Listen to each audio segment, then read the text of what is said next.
Every time anybody makes a truth claim, there's a degree of exclusivity about it. Obviously, Jesus claimed to really be God in human form. That's obviously a claim of exclusivity.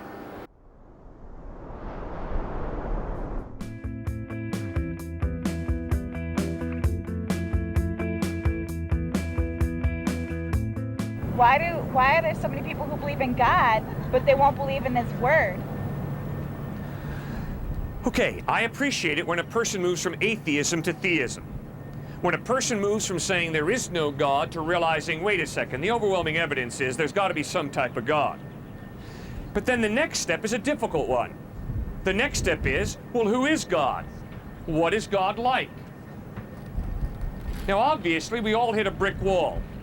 And the brick wall is simply this. None of us are smart enough to prove God. Ma Bell does not have heaven's telephone number. We can't direct dial heaven and have a conversation with God. So the question after we move from atheism to theism is, well, now that we believe that God exists, who is God? What is God like? That is where Muhammad, the avatars of Hinduism, Shirley MacLaine, Jesus Christ, Jimmy Jones, David Koresh come into the picture. They all claim to be revealing God accurately. They obviously contradict each other, which means they're not all speaking the truth. That is why you better use your skeptical, analytical mind, and you better use your spirit and your emotions to search for God and to ask, does the evidence point to Muhammad speaking the truth in the Quran about God? Does the evidence point to the avatars of Hinduism revealing the truth about God in the Bhagavad Gita and Vedas and Upanishads? Or does the evidence point to Jesus Christ revealing God accurately? And I am convinced, due to the fact that the grave of Confucius is full, occupied, due to the fact that the grave of Siddhartha Gautama Buddha is filled, occupied, due to the fact that Muhammad's grave is occupied, but due to the fact that the grave of Jesus Christ is empty, it's His resurrection from the dead that points us to the fact we can trust Jesus to reveal God accurately. Yes, sir. I struggle with the word religion because there's so many different ones, and I was told once that Christianity, one of the biggest problems with it is that it's so narrow, so exclusive. Like, you can only believe one thing, you can't believe everything and just jam it into one. Where have other faiths, like Mormonism, for example, fall short? Okay, great question. You're right. One of the most offensive things about Jesus Christ is He says, I am the way, the truth, and the life. No one comes to the Father except by me. Every time a person makes a statement that is more than an opinion, that statement is exclusive. Every time you claim to make a truth statement, there's a degree of exclusivity. When you take a test here at this fine university, and you get your test back, very rarely do you get all the answers correct.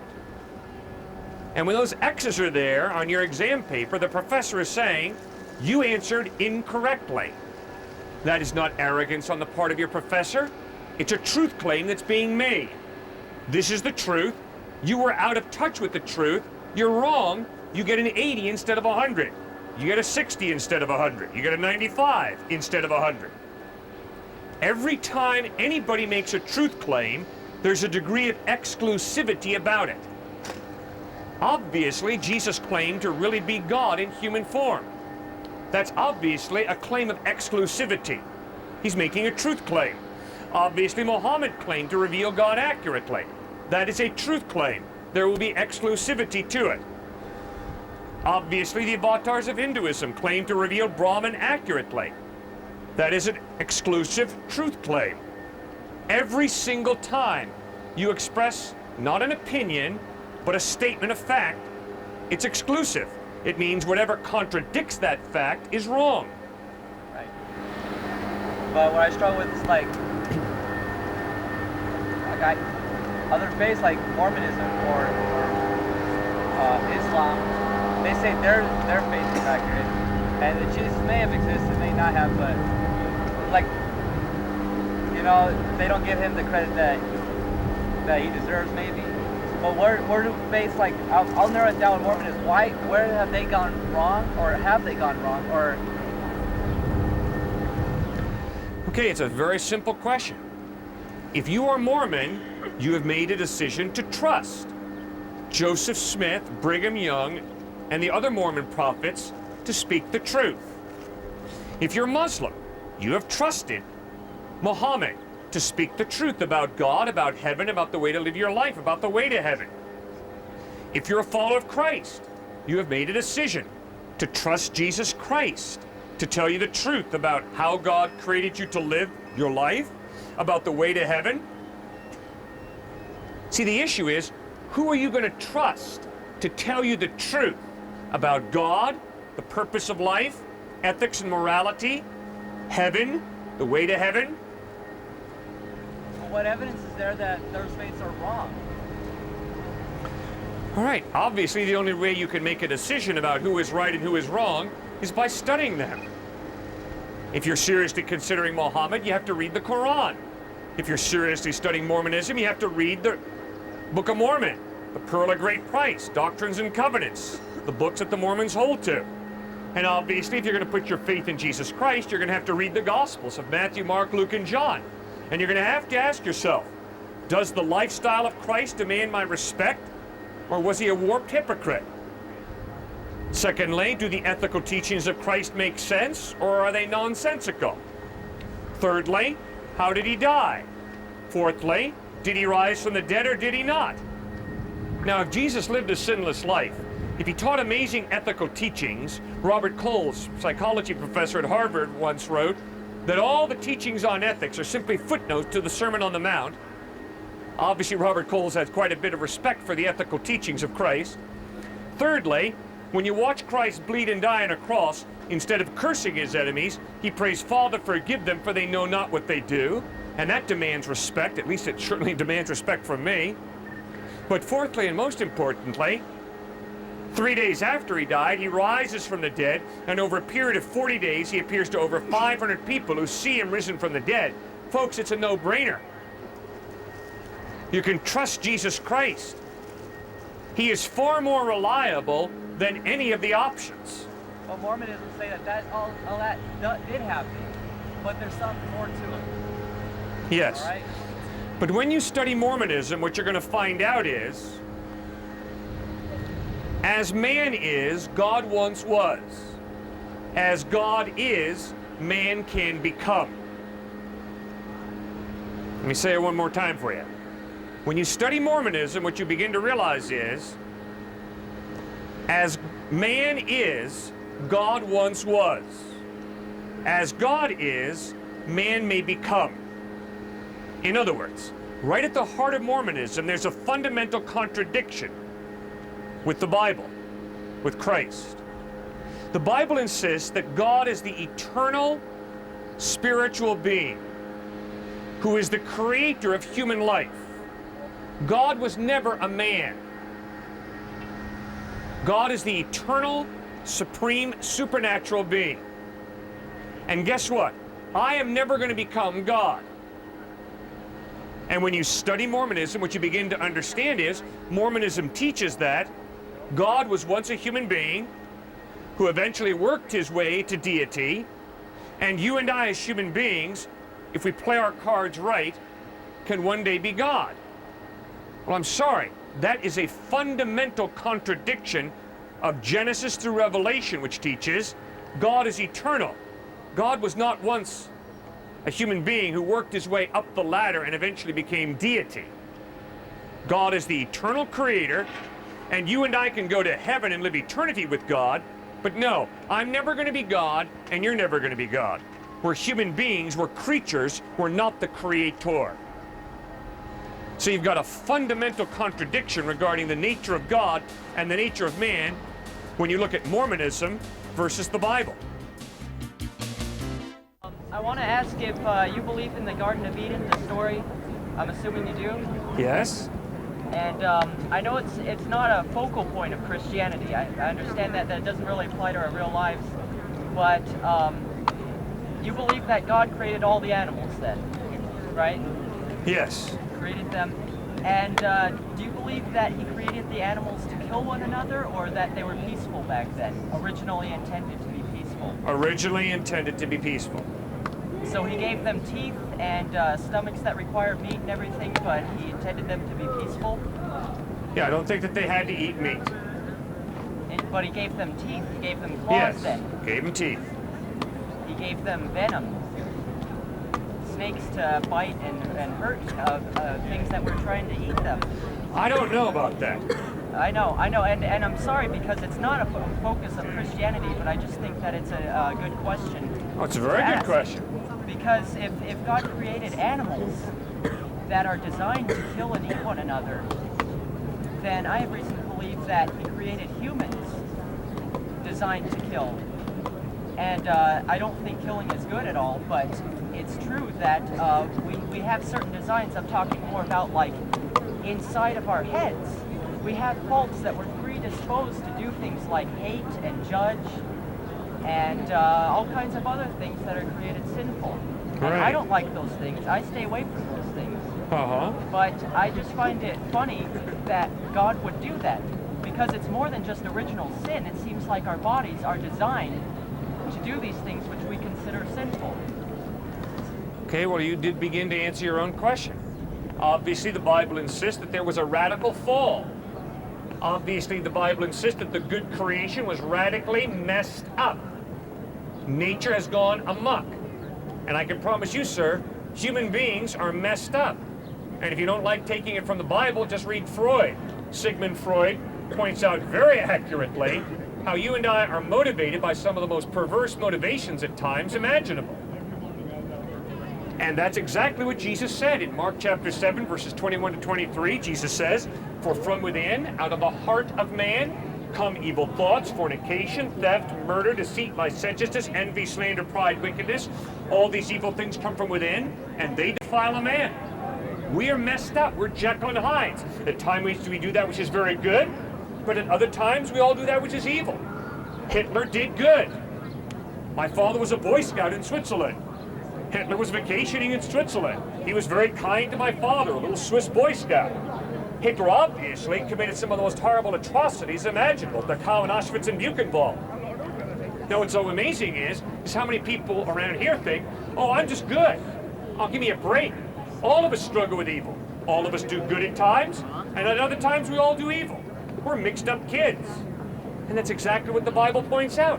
God created you and me to do good, but he gave us a free will. And because if we have a free will, we don't have to do good. We don't have to love. We can hate. We can be apathetic. We can rape and pillage. We have a free will. But Jesus said there's coming a day of judgment. When he's going to judge your act, he's going to judge my act. He's going to hold us responsible for how we exercised our free will. And we live in a cursed, messed up world. It's not the Garden of Eden, sir. There was a fall. Big fall. But I'm asking, wouldn't it be even in the Garden of Eden? I mean, wouldn't animals be killing each other? No. But they were designed to. Why would God What do you design mean? them No, that way? animals can... At that point, they didn't kill each other. They didn't kill human beings. Are you saying that there's a point when nature was devoid of suffering? The nature that God intended. Can you imagine the nature devoid of suffering? Yes. I can't. I don't. Well, that's think what that we're was looking forward to. intended We're that looking way. forward to a time when the lion and the lamb will lie down. Well, And the how- lion's not going to be eating, chomping on the lamb. Why does the lion have teeth? Why? To eat To eat what? vegetables, plants. It had to have claws and teeth to catch the vegetables? Had to have teeth, yeah. I know it's kind of a silly point, but I'm just bringing up the question. Well, have you ever seen the because teeth on a horse? the reason why I'm comparing Horses animals... doesn't eat meat. Well, I know horses don't eat meat. All right, well, but they got some do. pretty big smackers there to chop their grass with. Animals are rather inconsiderate of each other, and the reason that I'm bringing up animals, it may be a silly point, is that I'm saying that humans are just animals. Yeah, it's not a silly point. You're raising a very good point. Do you believe that human beings are just animals? I do, Okay, why? because it makes sense What makes sense about it? that we're all doing exactly what we're naturally disposed to do. Well, just because I naturally feel like hauling back and smacking this guy in the face, does that mean it's right? I don't feel like doing that. We're Well, social good. creatures. But I happen to feel like hauling back and smacking him in the face. does that make it right? No. Whoa, what do you mean? Unless you had a reason. Of course I got a reason. He's got dark glasses on. He's got an earring in his right ear. He deserves to be smacked. Now, do you have a problem with that? I don't think that's a logical reason. Oh, according to your system of logic, it's wrong for me to smack him. Most people would think so. Oh, I see. So we're going to take a straw poll. We're going to find out what the majority of people believe. And then whatever the majority of people believe, that's true? We have to make decisions on our own. Thank you. What makes your decision more right than my decision? I can only act for myself. Good. You act for yourself. I'm going to haul back, smack him in the face because he's got dark glasses and an earring. Do you have a problem with that? I would have a problem with that. I'm glad you do. But my question to you is, why? What's your problem with that? Because it wouldn't make sense to me. Good. Why are you going to impose what makes sense to you on me? I'm not going to. But I can You make just my did. decisions. You just told me what I was doing was wrong. All right. Well, that's a good point. The difference between right and wrong. Yeah. We can argue about that. Yeah. Well, if people didn't have a conscience, Right. they as a species would kind of be self-destructive. They wouldn't last very long. It's not a very good species. It's not good for the species living in a community. And so that's why we have things like conscience and justice and morals and stuff, and we like things like logic, is because it makes us work better as a species, and the species continues. No, That's sir. my answer. Come on now. If there is no God, it's survival of the fittest. Natural selection, survival of the fittest. That's all. So I don't need his conscience to inform me that I shouldn't smack him in the face. Well, the reason we're surviving so well is because we're working together. Oh, really? Yes. As a species, it makes sense to me. Is that why we help handicapped people? Yeah. Because it helps us get ahead as a society? Stephen Hawking is a counterexample. Pardon? Stephen Hawking is a counterexample. Yeah, well, what about those who are not as intelligent as Stephen Hawking? How do you know that? Well, there could be. I don't know if they're any less intelligent or more intelligent than he is. Have you gone through and canvassed them all? Do you really think that the reason Mother Teresa worked among the dying in Calcutta was to preserve the genetic pool? I think it makes us feel good. And it doesn't matter if we know what our motivations are or not, it's the end result that matters. That doesn't debunk God. I'm not saying that debunks God, but I don't know, I guess I'm just here to argue. I would say that's apparent. Sir, if there is no God, the idea of me sacrificing for you is absurd. I have 60 to 80 years at most on this planet. For me to sacrifice for you, or for a Stephen Hawking, or for another human being, is a waste of my limited resources and time. It makes far more sense for me to steal, rip off, as long as I do it in such a way that I don't get caught. I think that you'd feel bad about doing that, and that is the way that we are built. Feel bad.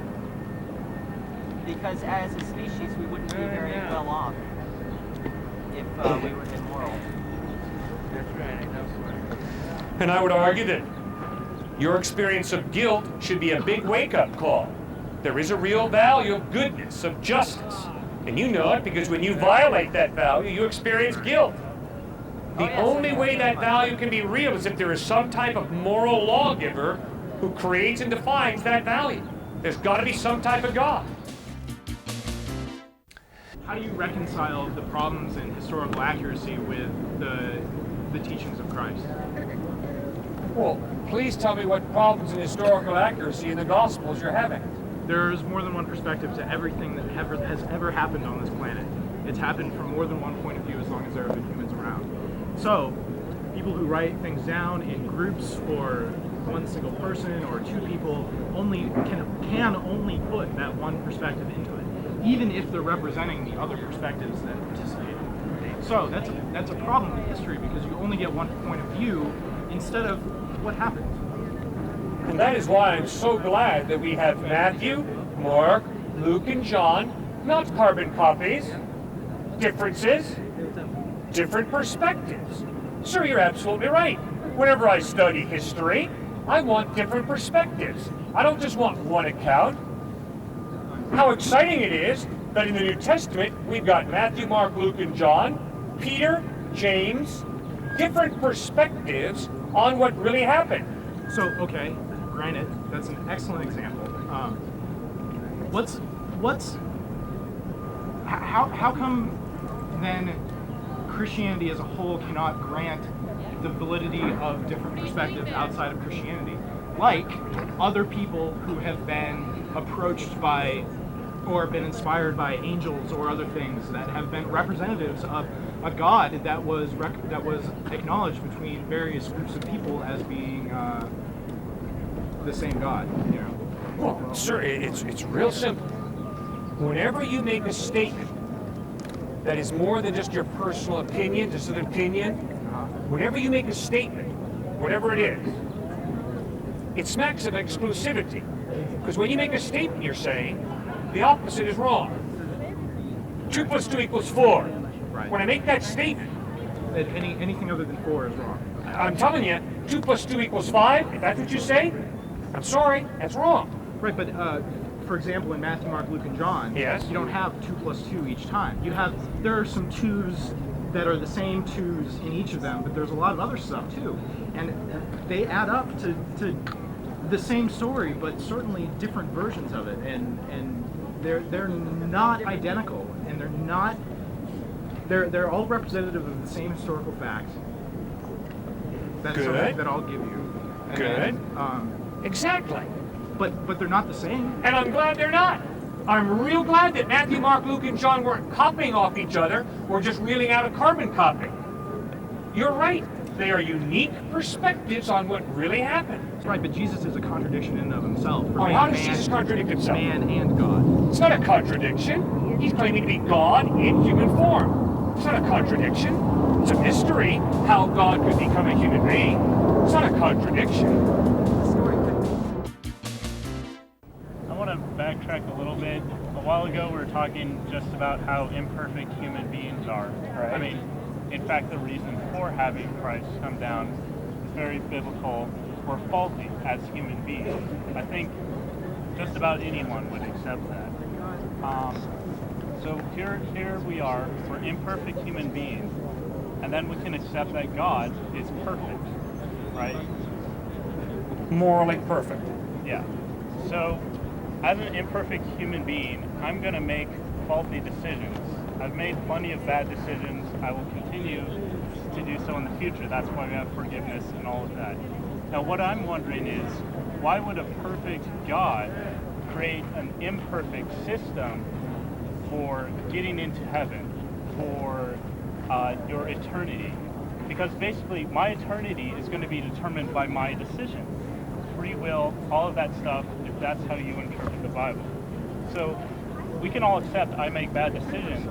What if that one bad decision is the one that sends me to hell? Because I decide I don't believe in God. So how could a perfect God create an imperfect system for determining who goes to heaven and who goes to hell? And the reason this system's imperfect, just once again to reiterate, is because it's based on human decisions, which are imperfect and faulty. Jesus revealed that God is not a heavenly engineer, creating a perfect machine. Quite to the contrary, Jesus revealed that God is a heavenly Father who created you and me to love Him and to love each other. If you've been dating a young lady for the past month and she has told you, I love you, if tonight your father calls you up and says, son, I've been paying her $1,000 a week to love you, you'd be royally bummed out. Why? Love, in order to be real, demands free will. If it's coerced, if it's manipulated, it ain't love. Obviously, when God created us, He took a limited risk. And the limited risk He took was that when He gave us free will, we would abuse that free will, turn our backs on Him, view Him as irrelevant, and go our own way. And that's the record of the morning newspaper, the evening news, and my life. How we human beings, myself included, view God as irrelevant, an evil ogre. Are you a Go my father? own way. Do you have children? Yes. Do you take limited risks with them? I certainly do. I am keenly aware of the Would you fact take that a I cannot limited force risk? my child to love me Would you or take obey a me. limited risk with their eternal soul, though? Yeah, I can Because promise I you, sir. understand taking risks. I understand letting, even if I grow up, have children, and I'm going to let them find their way a little bit, they'll take risks, things like that. They have to do that to grow as a human being, to know what truth is. But will I take a limited risk with their eternal soul? Because is that not, as you just said, what God is doing with our souls? I mean, we're not talking about this human You have stuff. no choice. This is beyond death. This is bigger than death. You have no This is choice with your eternity. children, sir. I have no choice with my children. God has given them free will. You don't give your children free will. I don't But give my God, children free as will. a father, does have a choice, and his choice was to Give make us this free will. limited risk that we're going to choose the wrong thing and spend an eternity of suffering. Now, is that a Heavenly Father's type of decision? Absolutely, yes. I promise you, sir, if you try to brainwash one of my children, I will be all over your case like a wet blanket. Why? When you deprive a human being of their free will, when you brainwash someone, that is stripping them of a key part of their humanness. Obviously, when God chose to create us as human beings, not as machines, a key part of that gift of humanness was free will. You take free will away from a person, and you don't have a person, you have a robot. And obviously, God chose to create us not as robots, but as human beings with a free will. So, I mean, in order for us to be human, we have to be imperfect. Otherwise, No. if we didn't have this free will, I understand how we can achieve perfection through Christ. But essentially, in order to have heaven and all these things, we need to have our free will, so it's a decision that we make. But if going back to one thing we were just talking about, so if we make this decision and it's wrong, then we have an eternity in hell. So that's going to be okay? No. God hates the idea of you and me going to hell so intensely that he sent his only son Jesus to bleed and die on a cross to barricade our path to hell. But because we have free will, we can ignore his sacrificial love and we can go to hell because we want to. But why would someone ignore it? Well, it's real simple. Because I'm a rebel. And I'll rebel against God. I'll rebel against whoever is in authority. Is rebellion worth an eternity in hell? Are there I don't people think that so. Stupid? People can be incredibly willful and stubborn. I have been. I think if you go over your life, you'll have to acknowledge Well, you've been at times. I know that when I've been willful and stubborn, when it's not even risking my life, but when it's risking certain valuable things, possibly my future, whatever, when it comes to school, etc., my parents have stepped in and been like, no, this isn't happening. Free will, that's all nice, but as I'm a parent, I'm forcing you to do this Really? because it's better for you. And how much do your Honestly, parents force you to do now? I would like God to force me to go to heaven. I would prefer that over choosing to go to hell. Free will's nice. I'll take it when it comes to choosing what I'm going to major in, choosing who I go out with, whatever. Free will's great. What flavor of ice cream I want? Yeah, I want free will. Maybe I want to choose chocolate today. But when it comes to my eternal soul, I want God to force me to go to heaven. All right, he doesn't grant that request. Instead, what God says is, But I'm using I'm my asking free you to will do the one grant thing him- that I will not do for you. But- Freely choose me. That's what he's saying. But that's my choice. It's That's your saying, choice. I want you to force me to go. He's not going to agree to that. He's not going to force you. In other words, I think I know what the theme song of hell will be. I did it my way. And But God will say on the day of judgment, you can do it your way for eternity. That'll be hell. Sir, that's part of maturing.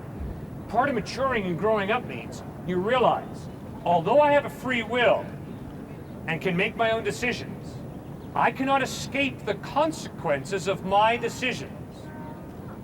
Party, party, party. Flunk, flunk, flunk. You'll flunk out of this place. If you blame the University of Arizona, you're a fool.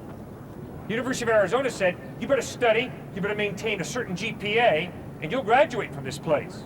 You party, party, party. Have a fun time, but you'll flunk right out of this place. You're free to have unprotected sex.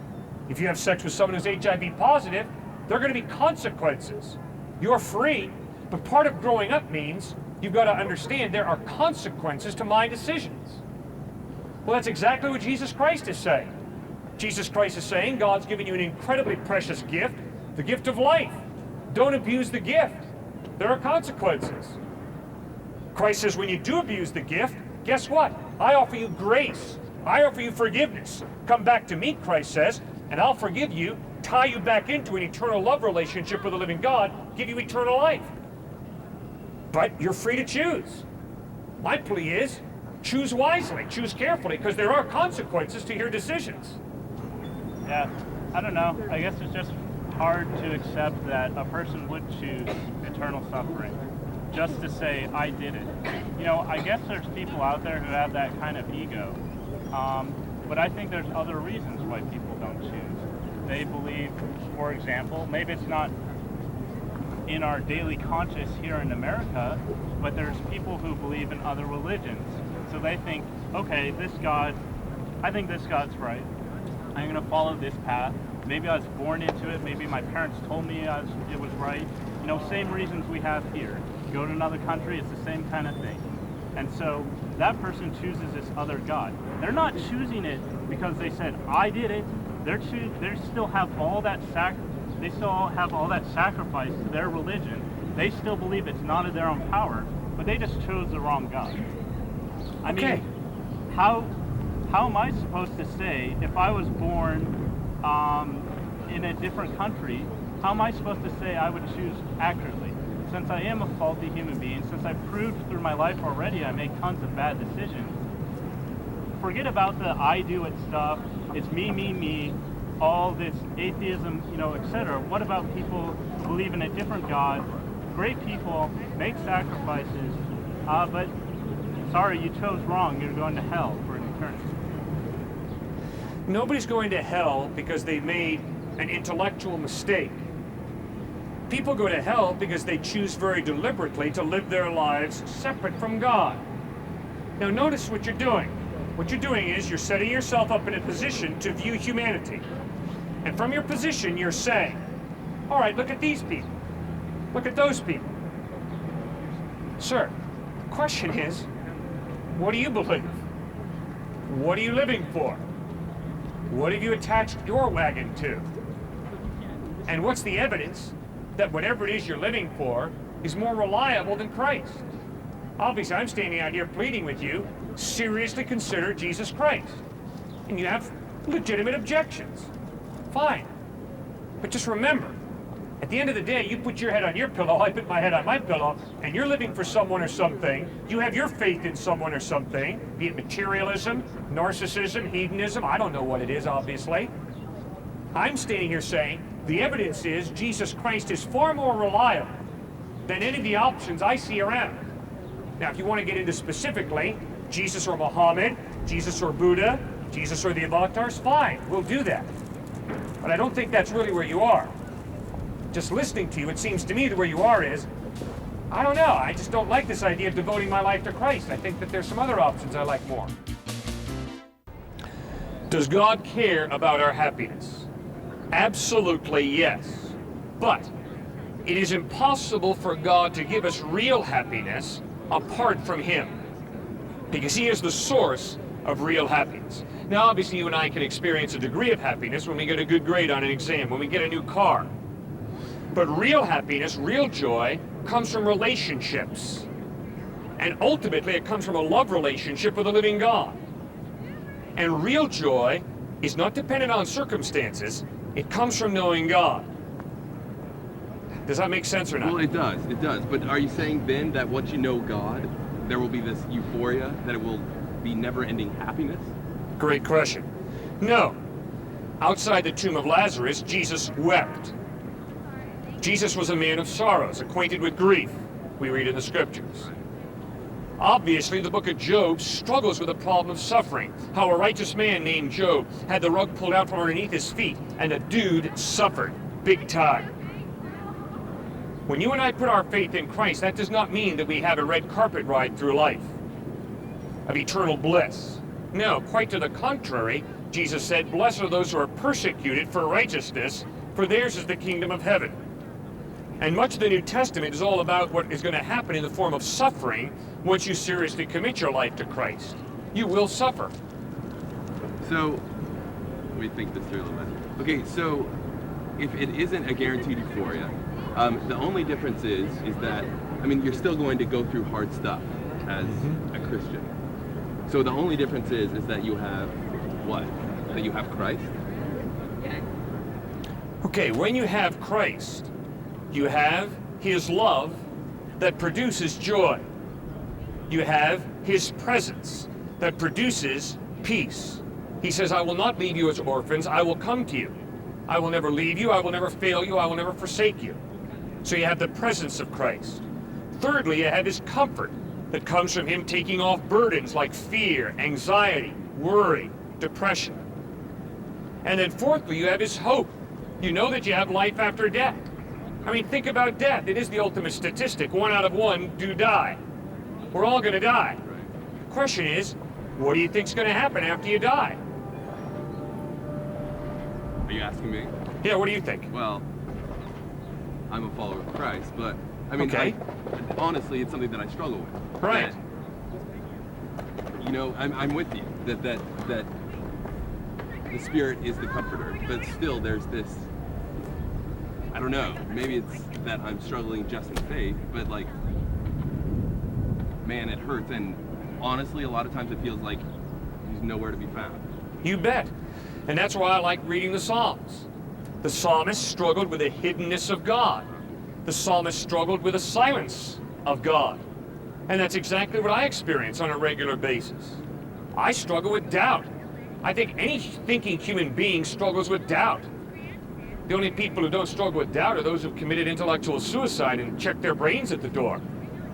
I struggle with doubt. The proof of that is I still sin. Every time I sin, it shows, it proves.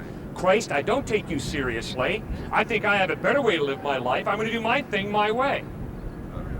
I struggle with doubt. And that's one of the reasons I love the scriptures. Romans chapter 7, the Apostle Paul writes, "The good that I know I should do, I don't do at times.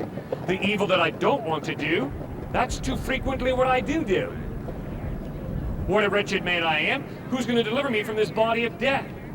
Brutal honesty, vulnerability.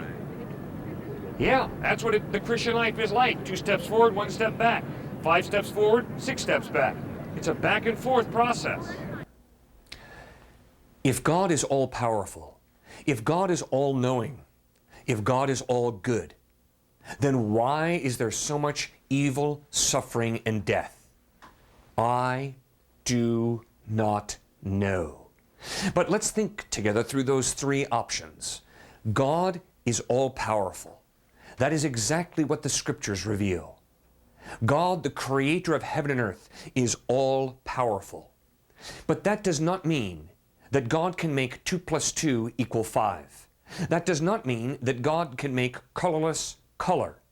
That does not mean that God can make evil good or good evil. When we say that God is all-powerful, what we mean is that God only does that which is meaningful, and He is all-powerful. But the truth of the scriptures, I believe, is that the all-powerful God chose to partially limit His power by creating us with a free will. God chose to limit His power by giving us free will because God created us to love Him and to love each other. To love demands a free will. You cannot force someone to love. You cannot coerce someone to love. Love is a decision of a free will to genuinely care for another human being. For God so loved the world that He gave His one and only Son. God did not have to love you and me. God chose to love you and me. And you and I don't have to love others. We have to choose to love others. Free will is a fascinating gift that God has given us. But let's be real honest. If someone brainwashes your child's mind, I think you'd be rather upset. I think you'd be all over that person like a wet blanket. Why? Because free will is a huge part of what it means to be a human being. There's a story of two rabbis who were in a Nazi concentration camp. One of the Jewish rabbis said, there cannot be a God. The other Jewish rabbi insisted, God exists. As they were lined up to go into the gas chamber, the unbelieving rabbi had a change of heart, a change of mind, and just before he went into the gas chamber, he exclaimed, "Hear, O Israel, the Lord our God is one."